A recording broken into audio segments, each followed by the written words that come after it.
From the CyberHub bunker and studio, you're tuning in to the CyberHub Podcast. And now for your host and CISO, James Azar. Good morning, security gang. Welcome to another episode of the CyberHub Podcast. For some reason, if you're trying to watch us on LinkedIn, there is a trouble streaming there at the moment. But without further ado, we are on YouTube, X, Facebook, and everywhere else. So that's why I always say, I post this on LinkedIn, but please go to our YouTube and X. Those are the two most reliable platforms for our show, where they're not going to get censored. So with that being said, thank you all for tuning in this morning. We've got a lot to talk about. Thursday, October 31st, 2024. Happy Halloween for those who celebrate today's holiday. I hope you enjoy. I'm very looking forward to taking my little kid trick-or-treating, seeing his face. It's very, very exciting. Lovely time. However, would be remiss that today's show is going to focus for the first probably good part of it on election security. Because guess what? Some of the stuff that's coming out right now, extremely, extremely disturbing. So we're going to try to get to the root cause of it on today's show. Now, I'm not saying we're going to solve it, and we're going to try to get to the root cause of it on the show, try to identify the symptoms of this, because it's too late to fix it now, but can we fix it for the midterms? Potentially, we the people have the power. So with that being said, join me for a coffee cup cheers this morning. Coffee cup cheers, y'all. All right, as exciting as this show can be for practitioners, today we're focused on our democracy. And we're starting off with the Colorado Secretary of State website for several months, putting up their voting system passwords just out there on their site for all to see. Now, they weren't easy to spot. You had to know what you're looking for. But guess what? If you're trying to hack an election, you know what you're looking for. And the people in Colorado are rightfully outraged. The Colorado Secretary of State, Jenna Griswold, who's a lawyer, who's got no cybersecurity experience at all, zero.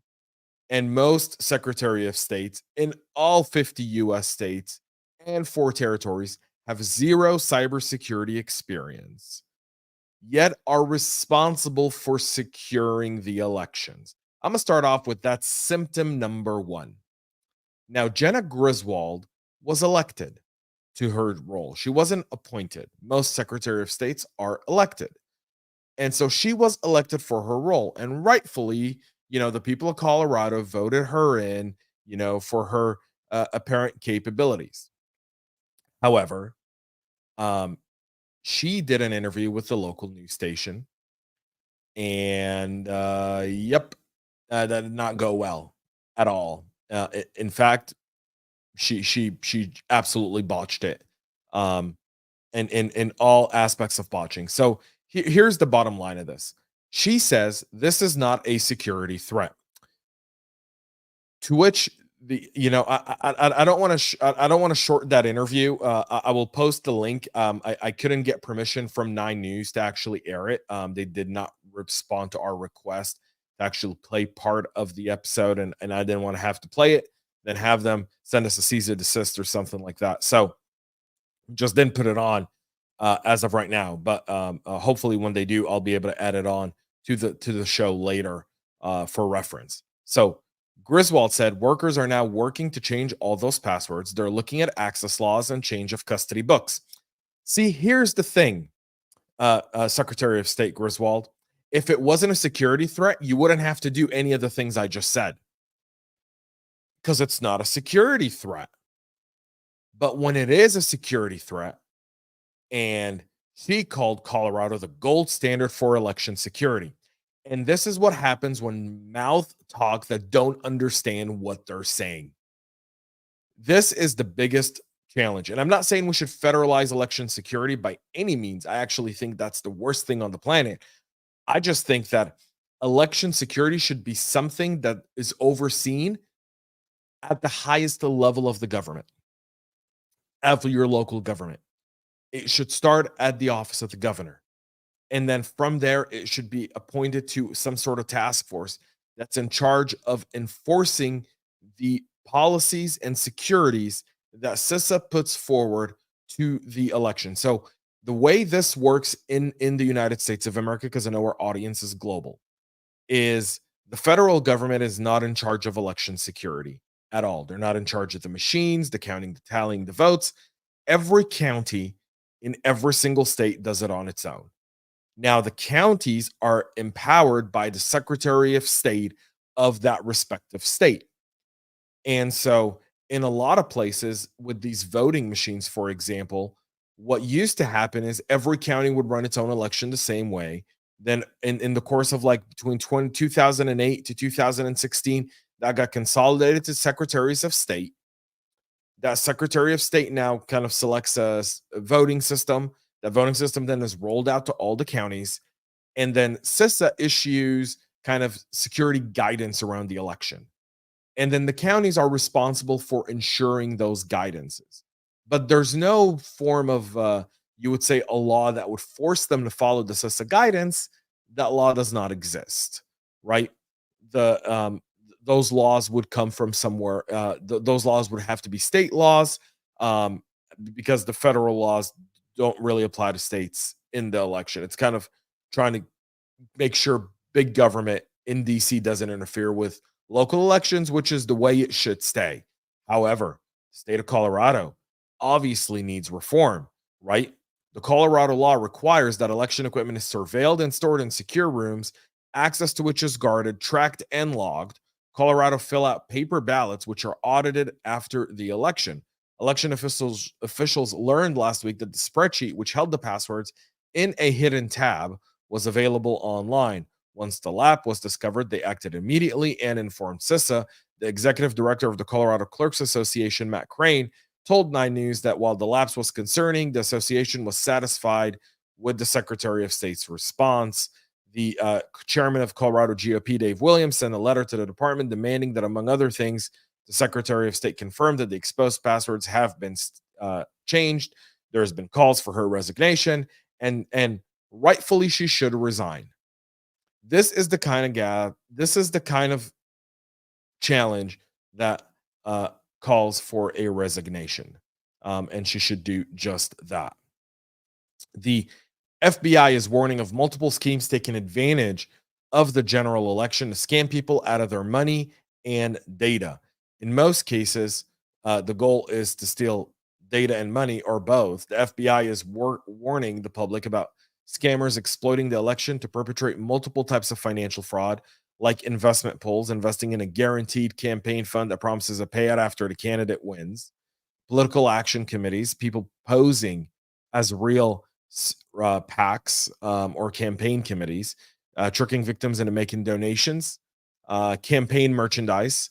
Not all campaign merchandise being sold on Instagram is legit. Most of it is being sold by just a bunch of non-campaign related individuals, or voter registration alerts where they'll say you can't vote.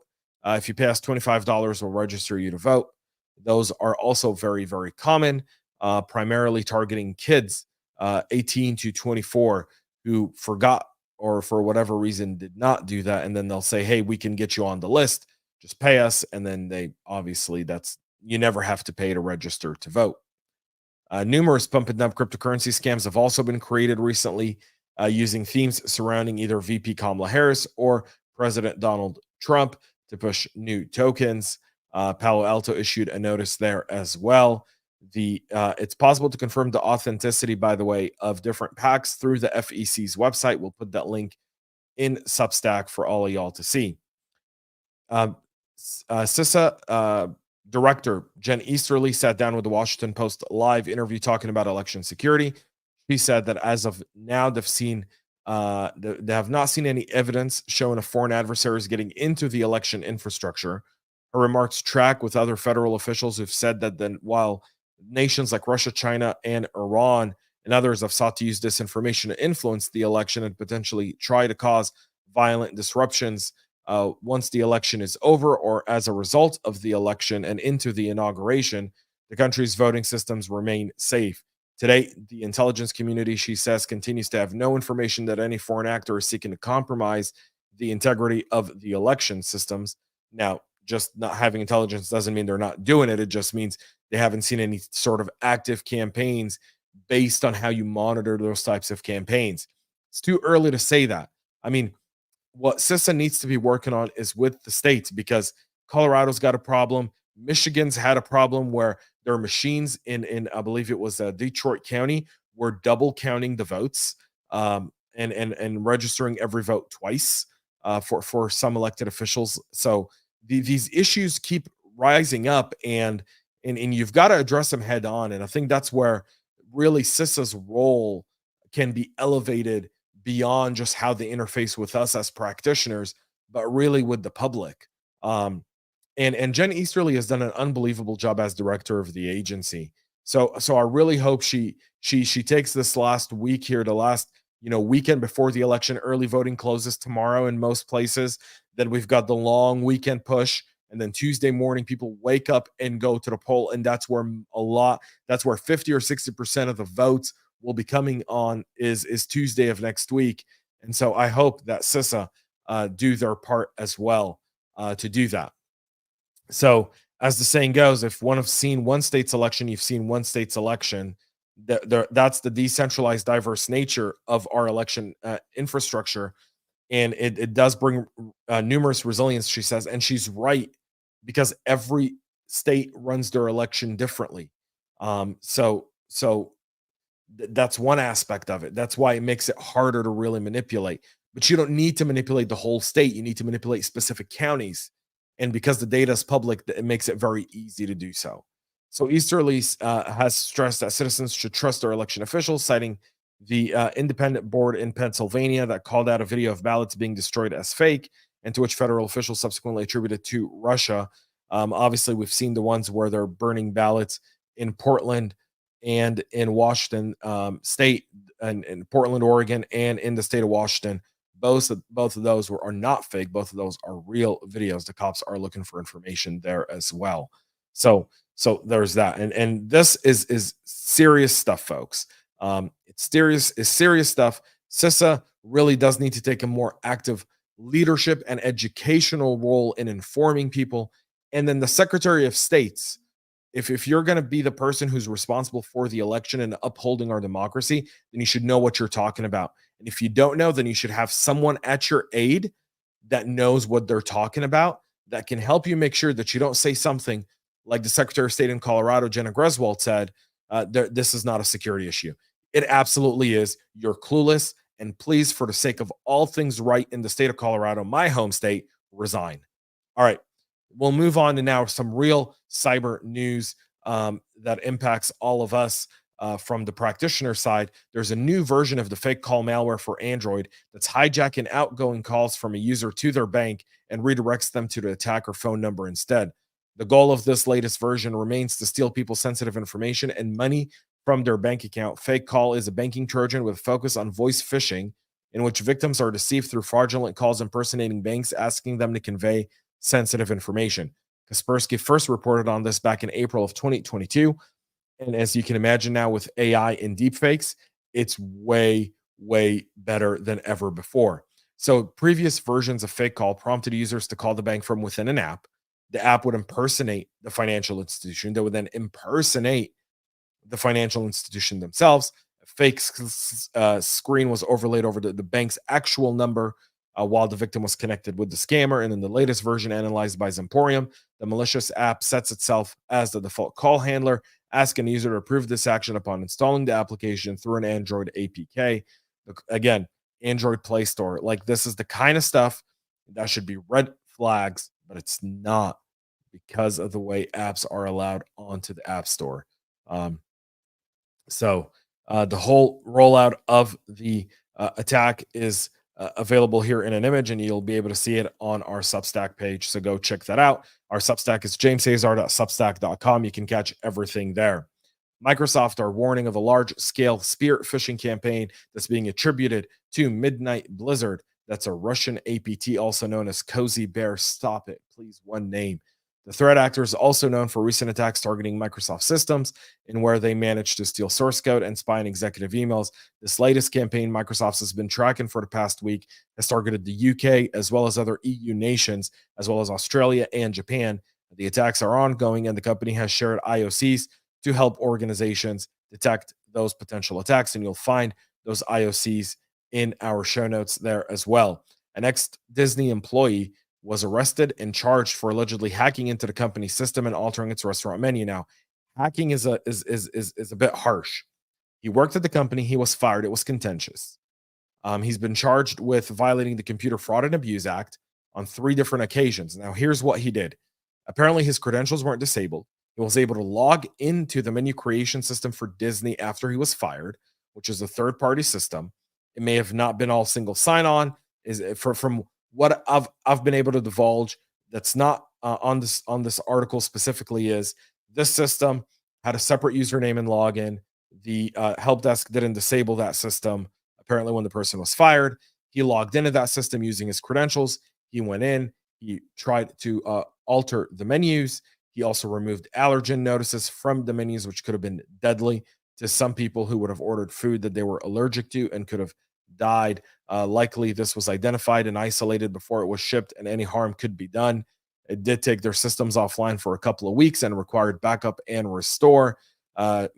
Shure has been accused of being the root cause of several denial of service attacks against several Disney employees. Their information found in a folder on one of his VMs labeled as docs. According to the FBI, the evidence found in the investigation pointed to him as being the perpetrator of all of those. He now remains in jail pending upon hearing. If found guilty, he faces 15 years in prison. Interbank in Peru, one of the leading banks, is confirming a data breach after it was hacked and its system had some of the data stolen, leaked online. Previously known as the International Bank of Peru, the company provides financial services to 2 million customers in the South American nation. They were victims of what appears to be a ransomware attack where data was exfiltrated. This was being sold on the dark web informer and breach forums by a threat actor by the name of Kozoldik, apparently, and it includes a whole bunch of information of their customers. They claim to have over 3 million customer data and 3.7 terabytes of data that they've taken. They've obtained internal API credentials, LDAP, Azure credentials, and so on. So a significant event for them. And United Healthcare has now hired a brand new CISO. Tim McKnight has joined the company on Tuesday as their group, the United Health Group, as their CISO, taking over for Stephen Martin, the former CISO, who's now been given the role of Chief Restoration Officer. McKnight spent 8 years as an FBI agent before taking on top roles at Northrop, Fidelity, General Electric, Thomson Reuters, SAP, and others. He was the chairman and board of the Internet Security Alliance, and he's been on board positions within IBM, Palo Alto, AWS, Google, and Tenable. So he joins United Healthcare as they work to recover from one of the greatest data breaches to impact a healthcare company in recent memory. That's it for our show this morning. We'll be back on Monday with a lot then. Thank you all for tuning in. Thank you for your patience this week as I recover. Obviously started Monday with, just having to sit down and do the show to today, feeling much, much better. So grateful to all of y'all. Thank you all for tuning in. Have a great rest of your day. And most importantly, y'all, stay cyber safe. We love feedback, so make sure to connect with us on social media and subscribe to our podcast on your favorite podcast listening platform.